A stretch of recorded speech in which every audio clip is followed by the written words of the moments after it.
Speaker Ramesh Kumar Hosahudya ಗ್ರಾಮದ survey number 1 ಮತ್ತು 2ರಲ್ಲಿ 61.39 ಎಕರೆ ಅರಣ್ಯ ಭೂಮಿ ಒತ್ತುವರಿ ಮಾಡಿದ್ದಾರೆ ಎಂದು ಆರೋಪಿಸಲಾಗಿರುವ ಜಮೀನಿನ ಸರ್ವೆ ಕಾರ್ಯವನ್ನು ಬೆಳಗಿನಿಂದ ಕೋಲಾರ ಜಿಲ್ಲಾಧಿಕಾರಿ ಡಾಕ್ಟರ್ ಎಂಆರ್ ರವಿ ನೇತೃತ್ವದಲ್ಲಿ ಪ್ರಾರಂಭಗೊಂಡಿದ್ದು, ಈ ಕುರಿತು ಜಿಲ್ಲಾಧಿಕಾರಿ ರವಿ ಮಾಹಿತಿಯನ್ನು ಹಂಚಿಕೊಂಡಿದ್ದಾರೆ. ಈಗಾಗಲೇ ಹೈಕೋರ್ಟ್ ಆದೇಶದಂತೆ ಜಂಟಿ ಸರ್ವೆ ಕಾರ್ಯವನ್ನು ನಡೆಸುತ್ತಿದ್ದು, ಇದಕ್ಕೆ ಸಂಬಂಧಿಸಿದಂತೆ 4 ತಂಡಗಳನ್ನು ರಚಿಸಿ ಸರ್ವೆ ಕಾರ್ಯ ಮಾಡಲಾಗುತ್ತಿದೆ. ಇದನ್ನ ರೋವರ್ ಇನ್ಸ್ಟ್ರುಮೆಂಟ್ ಮೂಲಕ ಗಡಿಗಳನ್ನು ಕ್ಯಾಪ್ಚರ್ ಮಾಡಿ ಮೊದಲಿಗೆ ಗ್ರಾಮದ ಗಡಿ, ನಂತರ ಅರಣ್ಯ ಭೂಮಿ ಸರ್ವೆ ನಡೆಸಲಾಗುವುದು. ಸರ್ವೆ ಕಾರ್ಯವು ಸಂಪೂರ್ಣ ತಾಂತ್ರಿಕತೆಯಿಂದ ಕೂಡಿದ್ದು ಲ್ಯಾಂಡ್ ಪಾರ್ಸಲ್ ಸರ್ವೆ ಮಾಡಲಾಗುವುದು. ಇದರ ರೀಡಿಂಗ್ ಪಡೆದುಕೊಂಡ ನಂತರ ಉಳಿದ ನಿರ್ಧಾರ ಮಾಡಲಾಗುವುದು ಎಂದು ತಿಳಿಸಿದರು. ಮೊದಲಿಗೆ ಸರ್ವೆ ಮಾಡಿ ನಂತರ ಒತ್ತುವರಿಯಾಗಿದೆಯಾ ಅನ್ನೋದು ತಿಳಿಯಲಿದ್ದು, ತದನಂತರದಲ್ಲಿ ಸಂಪೂರ್ಣ ಮಾಹಿತಿಯನ್ನು ಹಂಚಿಕೊಳ್ಳಲಾಗುವುದು ಎಂದರು. ಈ ಒಂದು ಭಾಗದಲ್ಲಿ ಹೊಸಹುಡಿಯ ಸರ್ವೆ ನಂಬರ್ 1 ಮತ್ತು 2 ಇಲ್ಲಿ ಒಂದು ಜಾಯಿಂಟ್ ಸರ್ವೆ ಮಾಡಬೇಕು ಅಂತ ಹೇಳಿ ನಿರ್ದೇಶನ ಏನಿದೆ, ಇದರಲ್ಲಿ ಫಾರೆಸ್ಟ್ DF ಅವರು ಹಾಜರಿದ್ದಾರೆ. ಆಮೇಲೆ ನಾನು ಡೆಪ್ಟಿ ಕಮಿಷನರ್ ರೆವಿನ್ಯೂ ಇಲಾಖೆಯಿಂದ, ನನ್ನ ಸಪೋರ್ಟಿಗೆ DDLR ಅವರು, ಟೆಕ್ನಿಕಲ್ ಅಸಿಸ್ಟೆಂಟ್ ಅವರು ಇದ್ದಾರೆ, AC ಮತ್ತು ಉಳಿದ ಅಧಿಕಾರಿಗಳೆಲ್ಲ ಇದ್ದಾರೆ. ಪಿಟಿಷನರು ಕೂಡ ಈಗ ಬಂದಿದ್ದರು ಮತ್ತು ಮಾತಾಡ್ಸೋಗಿದ್ದಾರೆ. ನಾವು ಸ್ಟಾರ್ಟ್ ಮಾಡಿದಾಗ ಅಲ್ಲೂ ಕೂಡ ಅವ್ರು ಬರ್ತಾರೆ. ಸೊ ಇದು ಏನು ಮಾನ್ಯ ನಿರ್ದೇಶನಾಲಯ ಒಂದು ನಿರ್ದೇಶನ ಕೊಟ್ಟಿದೆ, ಡೇಟ್ ಕೂಡ ಇವತ್ತು ನಿಗದಿಯಾಗಿದೆ. ಆ ಪ್ರಕಾರ ಇವತ್ತು ನಾವು 9 ಗಂಟೆಗೆ ಈ ಒಂದು ಸಿದ್ಧತೆಯನ್ನು ಮಾಡಿಕೊಂಡು ಸರ್ವೆ ಕಾರ್ಯವನ್ನು, ಜಂಟಿ ಸರ್ವೆ ಕಾರ್ಯವನ್ನು ನಾವೀಗ ಮಾಡ್ತಾ ಇದ್ದೇವೆ.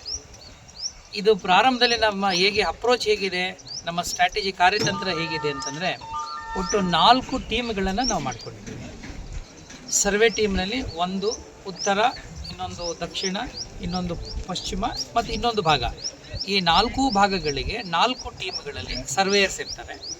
ಆ ಪ್ರತಿ ಸರ್ವೇಯರ್ಸ್ ಟೀಮ್ನಲ್ಲಿ ಫಾರೆಸ್ಟ್ ಸರ್ವೇಯರ್ಸ್ ಕೂಡ ಇರ್ತಾರೆ. ಇವ್ರು ಏನು ಮಾಡ್ತಾರೆ ಅಂದರೆ, ಅವ್ರ ಹತ್ರ ಒಂದು ರೋವರ್ ಅಂತಕ್ಕಂಥ ಒಂದು ಇನ್ಸ್ಟ್ರೂಮೆಂಟ್ ಇದೆ. ಆ ರೋವರ್ನಲ್ಲಿ ಮೊದಲು ಈ 2 ಸರ್ವೆ ನಂಬರ್ಗಳು, ಹೊಸಹುಡಿಯ ಸರ್ವೆ ನಂಬರ್ 1 ಮತ್ತು 2, ಅದರ ಪೂರ್ತಿ ಗಡಿಯನ್ನು ಅವರು ಟ್ರಾವರ್ಸ್ ಮಾಡಿ ಅದನ್ನು ಫೀಚರ್ಸ್ ಎಲ್ಲನೂ ಅದನ್ನು ಕ್ಯಾಪ್ಚರ್ ಮಾಡ್ತಾರೆ. ಕ್ಯಾಪ್ಚರ್ ಮಾಡೋದಂದರೆ ಅದರಲ್ಲಿ ಇನ್ಕ್ಲೂಡಿಂಗ್ ಕೋಆರ್ಡಿನೇಟ್ಸು, ಎಲ್ಲೆಲ್ಲಿ ಏನೇನಿದೆ ಅನ್ನೋದೆಲ್ಲ ಆ ಪಾಯಿಂಟ್ಸ್ಗಳನ್ನು ಕವರ್ ಮಾಡಿಕೊಂಡು 4 ಟೀಮ್ಗಳು ಅದನ್ನು ರೀಡಿಂಗ್ಸ್ನ ತಗೊಂಡು ಇಲ್ಲಿಗೆ ಬರ್ತಾರೆ. ಇದು ನಾವು ಮೊದಲಿಗೆ ಮಾಡ್ತಕ್ಕಂಥದ್ದು. ಬಹುಶಃ ಪ್ರಾರಂಭ ನಾವು ಇಲ್ಲಿಂದಲೇ ಶುರು ಮಾಡಿ ನಾನು ಒಂದು ಪಾಯಿಂಟ್ವರೆಗೂ ನಿಮ್ಮ ಜೊತೆ ನಾವು ಬರ್ತೀನಿ, ತಾವು ಕೂಡ ಅದನ್ನು ಬಂದು ನೋಡ್ಬೋದು.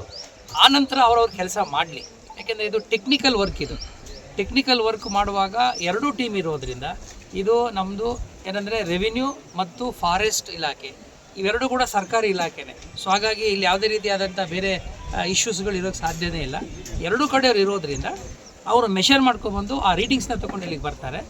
ಆನಂತರ ಫಾರೆಸ್ಟ್ ಗಡಿಯನ್ನು ಕೂಡ ಮತ್ತೆ ಇನ್ನೊಂದು ಸರಿ ನಾವು ಮೆಷರ್ ಮಾಡ್ತೀವಿ. ಫಸ್ಟಿಗೆ ನಾವು ಮಾಡೋಕ್ಕೆ ಹೋಗ್ತಿರ್ತಕ್ಕಂಥದ್ದು ಗ್ರಾಮದ ಗಡಿ. ಆ ಗ್ರಾಮದ ಗಡಿ ಪೂರ್ತಿ ಏನಿದೆ ರೆವಿನ್ಯೂ ಇದ್ರ ಪ್ರಕಾರ ಅದನ್ನೆಲ್ಲ ಗುರ್ತಿಸ್ಕೊಂಡು ಬಂದು, ನಂತರ ಫಾರೆಸ್ಟ್ ಮಾಡಿ ಸಿಕ್ಕಂಥ ರೀಡಿಂಗ್ಸ್ನ ತಗೊಂಡು ಇಲ್ಲಿ ನಾವು ಕಂಪ್ಯೂಟರ್ನಲ್ಲಿ ಅದನ್ನು ಅಪ್ಲೋಡ್ ಮಾಡಿಕೊಂಡು ಆಮೇಲೆ ಅದನ್ನ ಸೂಪರ್ ಇಂಪೋಸ್ ಮಾಡ್ತೀವಿ.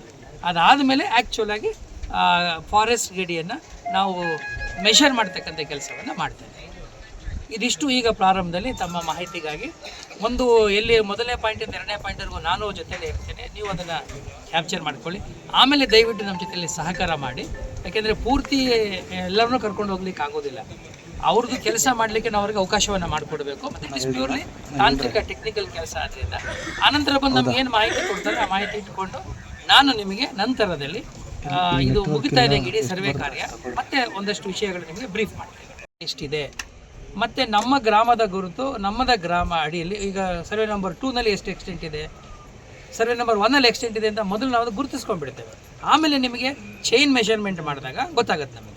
ಅಲ್ಲ, ಬಟ್ ಫಾರೆಸ್ಟ್ನವ್ರು ನಮಗೆ ಎಷ್ಟು ಜಾಗ ಒತ್ತುವರಿ ಆಗಿದೆ ಅಂತ ಹೇಳಿರ್ಬೇಕಲ್ಲ ಸರ್? ಇಲ್ಲ, ಅದು ಒತ್ತುವರಿ ಅಂತ ಪ್ರಶ್ನೆ ಬರೋದೇ ಇಲ್ಲ ಅಲ್ಲಿ. ಇನ್ನೂ ಆ ಪ್ರಶ್ನೆಗೆ ನಾವು ಹೋಗಿಲ್ಲ.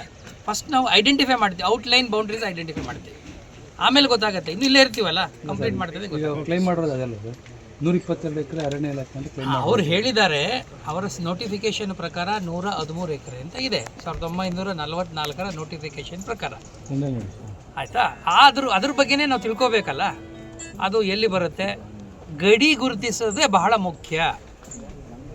ಹೈಕೋರ್ಟ್ ಕೂಡ 3 ಆದೇಶದಲ್ಲಿ 2010, 13 ಮತ್ತು 24ರ ಆದೇಶದಲ್ಲಿ ಏನು ಹೇಳ್ತಾರೆ, ಅರಣ್ಯದ ಮತ್ತು ಗ್ರಾಮದ ಕಂದಾಯ ಗ್ರಾಮದ ಗಡಿಯನ್ನು ಮೊದಲು ಗುರುತಿಸಿ, ಗಡಿಯನ್ನು ಗುರುತಿಸಿದ ಮೇಲೆ ಅದರ ಒಳಗಡೆ ಎಷ್ಟು ವಿಸ್ತೀರ್ಣ ಬರ್ತದೆ ಗೊತ್ತಾಗ್ತದೆ. ಆನಂತರ ತಾನೇ ನಾವು ಚೈನ್ ಮೆಷರ್ಮೆಂಟ್ ಮಾಡಿದಾಗ ಇದು ಅಲ್ಲಿ ಬಂದಿದೆಯಾ, ಅದು ಈ ಕಡೆ ಬಂದಿದೆಯಾ, ಓವರ್ಲ್ಯಾಪ್ ಆಗಿದೆಯಾ, ಯಾವುದ್ರಲ್ಲಿ ಸೇರ್ಕೊಂಡಿದೆ ಅನ್ನೋ ವಿಚಾರ ಆಮೇಲೆ ಗೊತ್ತಾಗುತ್ತೆ.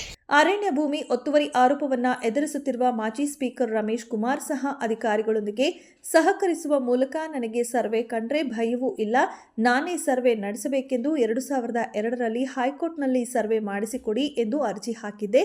ಹಾಗಾಗಿ ತಾವು ತಮ್ಮ ಕೆಲಸ ಮುಂದುವರಿಸಿ ಎಂದು ಹೇಳಿದರು. ನಾನು ಹೇಳಿದ್ನಲ್ಲ, my cooperation. Two things should be made to public very clear. I am not avoiding survey. I asked for survey. Okay, fine sir. I am not afraid of survey. Fine sir.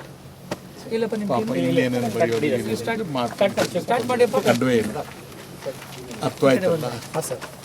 Survey ನಾನು ಯಾವತ್ತೂ ತಪ್ಪಿಸೋ ಪ್ರಯತ್ನವೂ ಮಾಡಿಲ್ಲ. Survey ಕಟ್ಟ ನನಗೆ ಭಯವೂ ಇಲ್ಲ. Survey ಆಗಬೇಕು ಅಂತ 2002ರಲ್ಲಿ 2009ರಲ್ಲಿ 2000 ಅರ್ಜಿ ಕೊಟ್ಟರು ನಾನು. ಅವ್ರಿಗೆ ಪೂರ್ಣ ಸಹಕಾರ ಕೊಡ್ತೇನೆ. ಆಮೇಲೆ ಉಳಿದೆಲ್ಲ ತಾವು. ವಿಡಿಯೋ ಜರ್ನಲಿಸ್ಟ್ ಮಹೇಶ್ ಜೊತೆ ಸಾಯಿನಾಥ್ ದರ್ಗಾ, ಕೋಲಾರ.